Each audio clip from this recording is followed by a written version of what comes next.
आजच्या व्हिडिओमध्ये आपण बघणार आहोत की उत्पन्नाचा दाखला किंवा इन्कम सर्टिफिकेट कसं बनवायचं तेही तुमच्या मोबाईल किंवा लॅपटॉपने तुम्ही उत्पन्नाचा दाखला बनवू शकता। त्यासाठी तुम्हाला कुठल्याही माई सेवा केंद्रात किंवा सायबर कॅफेमध्ये जायची गरज नाही। तर तुम्ही इथं फक्त 33 रुपयात तुम्ही तुमचा उत्पन्नाचा दाखला घरी बसून काढू शकता। तर त्यासाठी तुम्हाला कुठली प्रोसेस फॉलो करायची तर त्याची संपूर्ण माहिती आपण या व्हिडिओमध्ये बघणार आहोत। तर उत्पन्नाचा दाखला बनवण्यासाठी तुम्हाला फक्त आधार कार्ड आणि रेशन कार्ड एवढेच डॉक्युमेंट लागणार आहे। तर ते मी तुम्हाला कसं बनवायचं तर इथे तुम्हाला लाईव्ह प्रूफ उत्पन्नाचा दाखला काढून दाखवेल। तर तुम्ही हा व्हिडिओ शेवटपर्यंत बघायचा आहे। तर चला मग व्हिडिओला सुरुवात करू। उत्पन्नाचा दाखला काढण्यासाठी किंवा इन्कम सर्टिफिकेट बनवण्यासाठी तुम्हाला आपले सरकार पोर्टलवर यायचं आहे। याची लिंक मी व्हिडिओच्या डिस्क्रिप्शन बॉक्समध्ये देऊन देईल। सिंपली तुम्ही तिथून क्लिक केल्यानंतर या पेजवरती याल। या वेबसाईटवर आल्यानंतर आपली सरकार पोर्टलवरून कुठलाही डॉक्युमेंट काढण्यासाठी तुम्हाला इथं रजिस्ट्रेशन करावं लागेल। तर रजिस्ट्रेशन करण्यासाठी सिंपली तुम्हाला नवीन यूजर या ऑप्शनवरती क्लिक करायचं आहे। तर रजिस्ट्रेशन करण्याआधी तुमचं एज 18 वर्षापेक्षा जास्त असेल तर तुम्ही स्वतःच्या नावाने रजिस्ट्रेशन करू शकतात आणि तुमचं एज 18 वर्षापेक्षा कमी असेल आणि तुम्हाला उत्पन्नाचा दाखला काढायचा असेल तर इथं तुम्ही तुमच्या वडिलांच्या नावाने रजिस्ट्रेशन करायचं आहे। तर रजिस्ट्रेशन करण्यासाठी सिंपली तुम्हाला न्यू यूजर या ऑप्शनवरती क्लिक करायचं आहे। न्यू यूजर या ऑप्शनवरती क्लिक केल्यानंतर इथं तुमच्या समोर दोन ऑप्शन येतील, ऑप्शन 1 आणि ऑप्शन 2। तर सिंपली तुम्हाला ऑप्शन 1 इथे टिक करायचं आहे। त्यानंतर तुम्हाला खाली स्क्रॉल करायचं आहे। खाली स्क्रॉल केल्यानंतर इथं तुम्हाला तुमचा जिल्हा सिलेक्ट करून घ्यायचा आहे। त्यानंतर इथे मोबाईल नंबर टाकायचा आहे। मोबाईल नंबर टाकल्यानंतर सेंड OTP या ऑप्शनवरती क्लिक करायचं आहे। त्यानंतर तुमच्या मोबाईल नंबरवर एक OTP येईल, तो OTP तुम्हाला इथं एंटर करायचा आहे। त्यानंतर इथं तुम्हाला युजर नेम टाकायचं आहे। युजर नेम अवेलेबल आहे की नाही ते तुम्हाला इथं चेक करायचं आहे। जर युजर नेम अवेलेबल नसेल तर तुम्हाला दुसरे युजर नेम टाकून बघायचं आहे। त्यानंतर परत अवेलेबल आहे की नाही ते तुम्हाला इथं चेक करायचं आहे। जर युजर नेम अवेलेबल असेल तर खाली तुमच्या समोर एक टॅब ओपन होईल, तिथे तुम्हाला तुमची जन्मतारीख टाकायची, त्यानंतर तुमचे संपूर्ण नाव टाकायचं आहे आणि पासवर्ड कन्फर्म करायचा आहे। त्यानंतर इथे तुम्हाला रजिस्ट्रेशन करून घ्यायचं आहे। तरीही रजिस्ट्रेशन कसं करायचं ते तुम्हाला समजत नसेल तर त्याच्यावर आपण ऑलरेडी एक व्हिडिओ बनवलेला आहे, त्याची लिंक मी व्हिडिओच्या डिस्क्रिप्शन बॉक्समध्ये देऊन देईल। सिंपली तुम्ही तो व्हिडिओ बघून रजिस्ट्रेशन करून घ्यायचं आहे। रजिस्ट्रेशन करताना ही संपूर्ण माहिती म्हणजेच तुमचं नाव, जन्मतारीख तुम्हाला आधार कार्ड प्रमाणेच फिल करायची। नंतर तुम्हाला त्याच्यात बदल करता येणार नाही, म्हणून एकदाच तुम्हाला ही संपूर्ण माहिती व्यवस्थित फिल करायची आहे। रजिस्ट्रेशन केल्यानंतर इथं तुम्हाला तुमची यूजर ID टाकायची आहे। त्यानंतर इथे पासवर्ड टाकायचा आहे, हा कॅप्चा कोड इथं एंटर करायचा आहे। त्यानंतर इथं तुम्हाला तुमचा जिल्हा सिलेक्ट करायचा आहे। त्यानंतर लॉगिन या ऑप्शनवरती क्लिक करायचं आहे। लॉगिन केल्यानंतर तुमच्या समोर असा इंटरफेस येईल। तर इथे तुम्हाला खाली स्क्रॉल करायचं आहे। खाली स्क्रॉल केल्यानंतर इथे तुम्हाला रेव्हेन्यू डिपार्टमेंट सिलेक्ट करायचं आहे। रेव्हेन्यू डिपार्टमेंट सिलेक्ट केल्यानंतर इथे सब डिपार्टमेंटमध्ये तुम्हाला रेव्हेन्यू सर्व्हिस इथे क्लिक करायचं आहे। त्यानंतर इथून तुम्हाला कुठल्याही एखाद्या सर्व्हिसवरती टिक करून प्रोसीड या ऑप्शनवरती क्लिक करायचं आहे। प्रोसीड या ऑप्शनवरती क्लिक केल्यानंतर इथे तुम्हाला सर्व्हिस लिस्ट या ऑप्शनवरती क्लिक करायचं आहे। सर्व्हिस लिस्ट या ऑप्शनवरती क्लिक केल्यानंतर रेव्हेन्यू डिपार्टमेंट ज्या सर्व्हिस प्रोव्हाइड करते त्या संपूर्ण सर्व्हिस तुमच्या समोर येतील। तर इथं आपल्याला उत्पन्नाचा दाखला बनवायचा आहे, म्हणून इथं आपल्याला इन्कम सर्टिफिकेट या ऑप्शनवरती क्लिक करायचं आहे। इन्कम सर्टिफिकेट या ऑप्शनवरती क्लिक केल्यानंतर उत्पन्नाचा दाखलासाठी तुम्हाला कुठली डॉक्युमेंट लागणार आहे तर ते सर्व डॉक्युमेंट इथं तुमच्या समोर येतील। तर आपण ज्यावेळी डॉक्युमेंट अपलोड करू त्यावेळेस मी तुम्हाला ही सर्व माहिती सांगेल। त्यानंतर इथं खाली स्क्रॉल केल्यानंतर इथं तुम्हाला कंटिन्यू या ऑप्शनवरती क्लिक करायचं आहे। कंटिन्यू या ऑप्शनवरती क्लिक केल्यानंतर इथे तुम्हाला उत्पन्नाचा दाखला 3 स्टेपमध्ये कंप्लीट करायचा आहे। तर आधी तुम्हाला ॲप्लिकेशन फॉर्म फिल करायचा आहे, त्यानंतर डॉक्युमेंट अपलोड करायची, त्यानंतर इथे तुम्हाला पेमेंट करायचं आहे। तर इथे तुम्हाला हा संपूर्ण फॉर्म इथे फिल करायचा आहे। तर आधी तुम्हाला इन्कम इयर, तर इथे तुम्हाला इन्कम इयर सिलेक्ट करायचं आहे। तर उत्पन्नाचा दाखला तुम्हाला किती वर्षासाठी लागणार आहे ते तुम्हाला इथं सिलेक्ट करायचं आहे। तर इथं 1 वर्षासाठी किंवा 3 वर्षासाठी, तर इथे तुम्हाला सिम्पली 3 वर्षासाठी सिलेक्ट करून घ्यायचं आहे। एअर सिलेक्ट केल्यानंतर इथं तुम्हाला ॲप्लिकेंट डिटेल एंटर करायची। तर ॲप्लिकेंट डिटेलमध्ये तुम्हाला इथं संबोधन सिलेक्ट करायचं आहे, कुमार, कुमारी, श्री, श्रीमती, जे तुमचं संबोधन असेल ते संबोधन तुम्हाला इथं सिलेक्ट करून घ्यायचं आहे। संबोधन सिलेक्ट केल्यानंतर इथं तुमचं संपूर्ण नाव हे इंग्लिशमध्ये ऑटोमॅटिकली येऊन जाईल, तसेच मराठीमध्येही ऑटोमॅटिकली येऊन जाईल। रजिस्ट्रेशन करताना तुम्ही जी माहिती फिल केली होती ती माहिती इथं ऑटोमॅटिकली येऊन जाईल। त्यानंतर इथे तुम्हाला तुमच्या वडिलांचं संबोधन सिलेक्ट करायचं आहे। तर निवडावरती क्लिक केल्यानंतर इथे तुम्हाला श्री हे सिलेक्ट करून घ्यायचं आहे। त्यानंतर इथे तुम्हाला तुमच्या वडिलांचं संपूर्ण नाव हे इंग्लिशमध्ये फिल करायचं आहे, मराठीमध्ये ऑटोमॅटिकली येऊन जाईल। त्यानंतर इथे तुमची जन्मतारीख, एज, मोबाईल नंबर, जेंडर इत्यादी गोष्टी इथं ऑटोमॅटिकली आलेल्या आहेत। तर रजिस्ट्रेशन करताना तुम्ही या गोष्टी फिल केल्या होत्या म्हणून त्या इथं ऑटोमॅटिकली आलेल्या आहेत। त्यानंतर इथे तुम्हाला ऑक्युपेशन सिलेक्ट करायचं आहे। तर ऑक्युपेशन म्हणजेच तुम्हाला तुमचा व्यवसाय सिलेक्ट करायचा आहे। तर निवडा या ऑप्शनवरती क्लिक केल्यानंतर तुमचा जो व्यवसाय असेल तो व्यवसाय तुम्हाला इथं सिलेक्ट करून घ्यायचा आहे. जर तुम्ही शेतमजुरी करत असतील तर ते तुम्हाला इथं सिलेक्ट करायचं आहे, किंवा तुम्ही विद्यार्थी असतील ते तुम्हाला इथं तुमचा व्यवसाय सिलेक्ट करून घ्यायचा आहे. व्यवसाय सिलेक्ट केल्यानंतर इथं तुम्हाला आधार नंबरमध्ये काही फिल करण्याची गरज नाही, तर इथं तुम्हाला ब्लँक सोडून द्यायचं आहे. त्यानंतर ॲप्लिकंट नॅशनॅलिटीमध्ये इंडियन ऑटोमॅटिकली सिलेक्ट आहे. त्यानंतर इथं तुम्हाला ॲप्लिकंट संपूर्ण ॲड्रेस इथे फिल करायचा आहे, तर इथं तुम्हाला ॲड्रेसमध्ये डॉट टाकून द्यायचा आहे. त्यानंतर building name, section, street, landmark इथं तुम्हाला काही फिल करण्याची गरज नाही, तर तुम्हाला हे सर्व ऑप्शन इथं ब्लँक सोडून द्यायचं आहे. त्यानंतर इथं तुम्हाला तुमचा जिल्हा सिलेक्ट करायचा आहे. त्यानंतर इथे तालुका सिलेक्ट करायचा आहे. इथं तुम्हाला तुमचं गाव सिलेक्ट करायचं आहे आणि इथं पिनकोड एंटर करायचा आहे. पिनकोड एंटर केल्यानंतर इथं पॅन नंबरमध्ये तुम्हाला काही फिल करण्याची गरज नाही, तर इथं तुम्हाला ब्लँक सोडून द्यायचं आहे. त्यानंतर फॅमिली एज्युकेशन डिटेलमध्येही काही फिल करण्याची गरज नाही, तर इथं तुम्हाला संपूर्ण ब्लँक सोडून द्यायचं आहे. त्यानंतर इथे तुम्हाला बेनिफिशरी इन्फॉर्मेशन फिल करायची, तर बेनिफिशरी इन्फॉर्मेशनमध्ये ज्याला उत्पन्नाचा दाखला हवा आहे त्याची संपूर्ण इन्फॉर्मेशन तुम्हाला इथे फिल करायची आहे.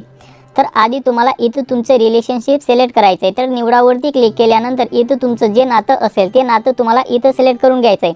जर तुम्ही रजिस्ट्रेशन करताना तुम्ही तुमच्या वडिलांच्या नावाने रजिस्ट्रेशन केलेलं असेल तर इथं मुलगा, मुलगी किंवा तुमचं जे नातं असेल ते तुम्हाला इथं सिलेक्ट करून घ्यायचं आहे. किंवा तुम्ही स्वतःच्या नावाने रजिस्ट्रेशन केलेलं असेल तर इथं तुम्ही स्वतः हे सिलेक्ट करून घ्यायचं आहे.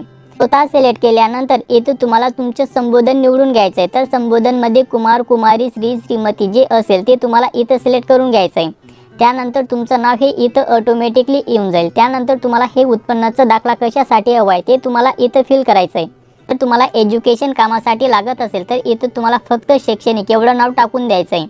त्यानंतर इथे तुम्हाला फॅमिली इन्कम डिटेलमध्ये काहीही फिल करण्याची गरज नाही, तर तुम्हाला हे सर्व ऑप्शन इथं जसंच्या तसं कोरं सोडून द्यायचं आहे किंवा ब्लँक सोडून द्यायचं आहे.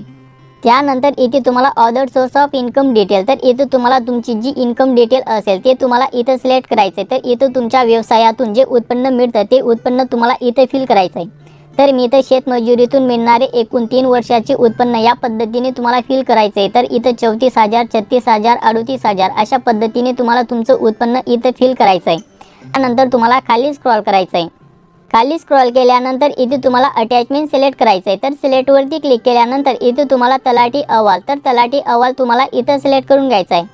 तलाठी अहवाल सिलेक्ट केल्यानंतर इथं तुम्हाला तलाठी अहवाल लागणार नाही किंवा तुम्हाला तलाठी अहवाल अपलोड करण्याचीही गरज नाही. तर तिथं तुम्हाला काय अपलोड करायचं आहे तर ते मी तुम्हाला पुढं सांगतो.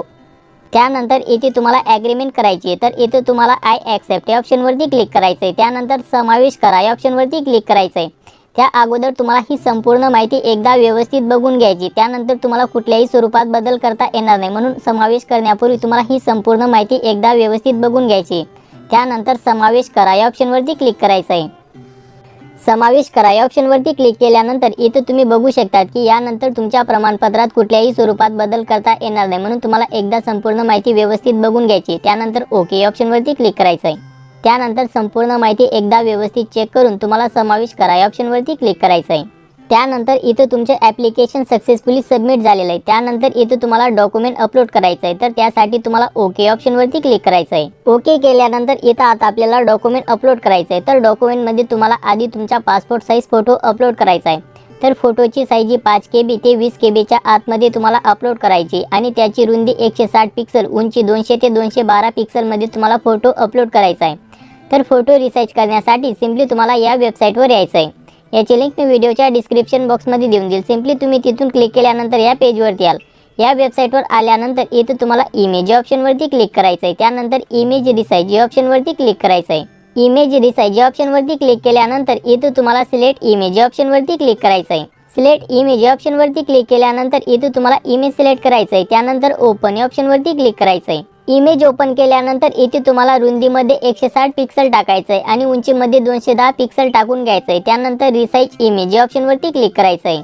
रिसाइज इमेज या ऑप्शनवरती क्लिक केल्यानंतर इथं तुम्ही बघू शकतात की इमेजची साईज 4.79 KB मध्ये कन्वर्ट झालेली आहे. तर सिम्पली तुम्हाला इथून तुमचा फोटो डाउनलोड करून घ्यायचा आहे.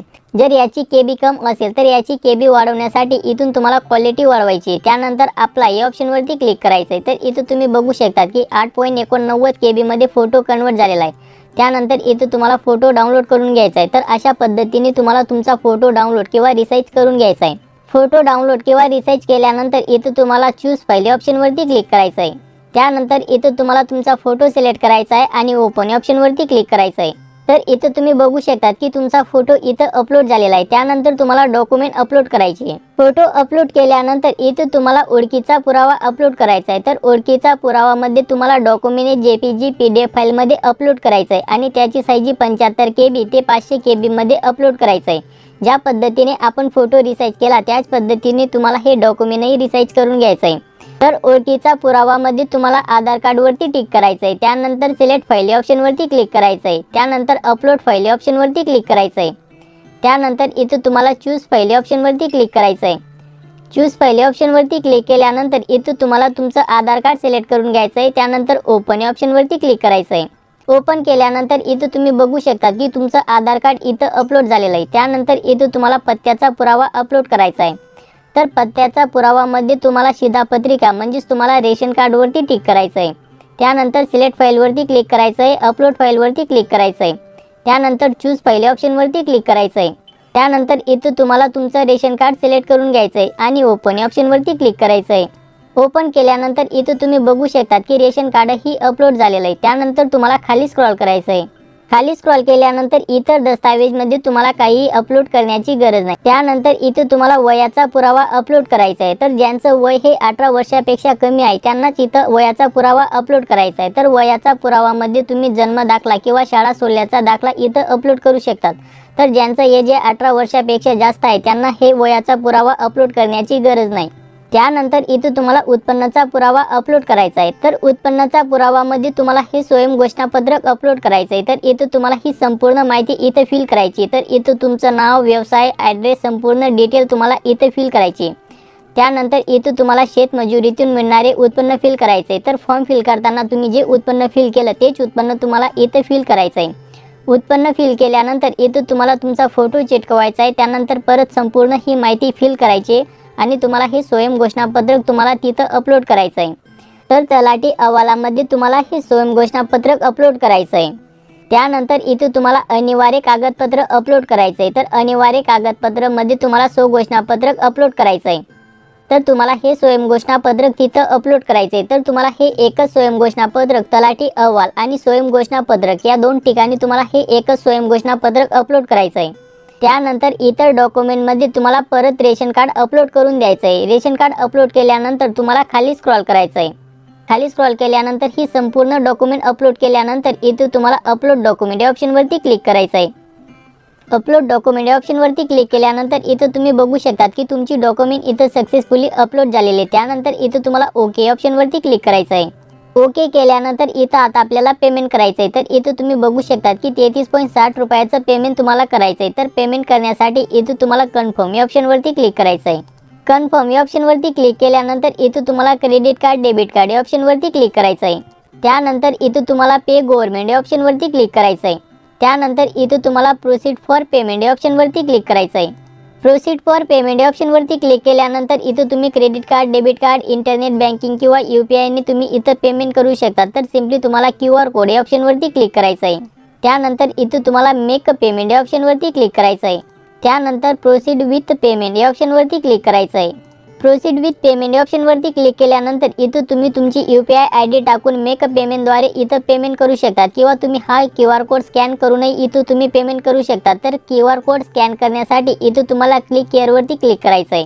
त्यानंतर हा QR कोड तुम्हाला तुमचा फोनपे, पेटीएमने स्कॅन करून तुम्हाला पेमेंट करून घ्यायचं आहे। तर पेमेंट केल्यानंतर इथं तुम्ही बघू शकता की आपलं ट्रान्झॅक्शन इथं सक्सेसफुली झालेलं आहे। त्यानंतर इथं तुम्हाला एक पेमेंट रिसिप्ट जनरेट होईल। तर सिम्पली तुम्हाला ही पेमेंट रिसिप्ट डाउनलोड करून घ्यायची किंवा प्रिंट काढून तुम्हाला ठेवून घ्यायची। तर प्रिंट काढण्यासाठी किंवा डाउनलोड करण्यासाठी इथं तुम्हाला कंट्रोल P ने सेव्ह करून घ्यायची। पेमेंट रिसिप्ट डाउनलोड केल्यानंतर किंवा सेव्ह केल्यानंतर इथं तुम्हाला तुमचं ॲप्लिकेशनची संपूर्ण डिटेल इथं दिसेल। तर सर्व्हिस नेममध्ये तुम्ही इन्कम सर्टिफिकेट इथं बघू शकता। त्यानंतर पेमेंट स्टेटस इथं डन झालेलं आहे। त्यानंतर तुम्हाला जर परत पेमेंट रिसिप्ट डाउनलोड करायची असेल तर या डाउनलोडच्या ऑप्शनवरती क्लिक करून तुम्ही परत तुमची पेमेंट रिसिप्ट डाउनलोड करू शकतात। त्यानंतर ॲप्लिकेशन स्टेटसमध्ये इन प्रोग्रेस दाखवत आहे। तर इथं अप्रूव्ह झाल्यानंतर इथं तुम्ही तुमचं ॲप्लिकेशन किंवा तुमचं उत्पन्नाचा दाखला इथून डाउनलोड करू शकतात आणि काही कारणास्तव रिजेक्ट होत असेल तर इथं तुम्हाला रिजेक्शनचं कारण दिलं जाईल। तर इथं तुमचा उत्पन्नाचा दाखला अप्रूव्ह व्हायला 2 ते 3 दिवसाचा कालावधी लागू शकतो। त्यानंतर इथं तुमचं उत्पन्नाचा दाखला इथं अप्रूव्ह होऊन जाईल। तर इथं तुम्ही बघू शकता की आपलं इन्कम सर्टिफिकेट इथे अप्रूव्ह झालेलं आहे। त्यानंतर इन्कम सर्टिफिकेट डाउनलोड करण्यासाठी इथे तुम्हाला डाउनलोड या ऑप्शनवरती क्लिक करायचं आहे। डाउनलोड या ऑप्शनवरती क्लिक केल्यानंतर इथे तुम्ही बघू शकता की इन्कम सर्टिफिकेट इथं डाउनलोड झालेलं आहे। त्यानंतर तुम्ही या इन्कम सर्टिफिकेटची प्रिंट काढून तुम्ही त्याला कुठेही यूज करू शकतात। तर या स्वघोषणा पत्रकाची PDF फाईल मी आपल्या टेलिग्राम चॅनलवर तसेच व्हिडिओच्या डिस्क्रिप्शन बॉक्समध्ये देऊन देईल। सिम्पली तुम्ही तिथून डाउनलोड करून घ्यायचे। डाउनलोड केल्यानंतर याची प्रिंट काढून तुम्हाला हे संपूर्ण स्वयंघोषणा पत्रक व्यवस्थित फिल करून तुम्हाला स्वघोषणा पत्रक आणि तलाठी अहवाल या 2 ठिकाणी तुम्हाला हे एकच स्वयंघोषणा पत्रक अपलोड करायचं आहे। तर टेलिग्राम चॅनलची लिंकही मी आपल्या व्हिडिओच्या डिस्क्रिप्शन बॉक्समध्ये देऊन देईल। सिम्पली तुम्ही तिथून आपल्या टेलिग्राम चॅनलवरून हे स्वयंघोषणा पत्रकाची PDF फाईल डाउनलोड करून घ्यायची। तर अशा पद्धतीने तुम्ही घरी बसून तुमचा उत्पन्नाचा दाखला किंवा इन्कम सर्टिफिकेट काढू शकता। जर तुम्हाला काही प्रॉब्लेम येत असेल तर तुम्हाला कमेंट करायचे आणि व्हिडिओ आवडल्यास तुमच्या मित्रांमध्ये शेअर करायचा आहे।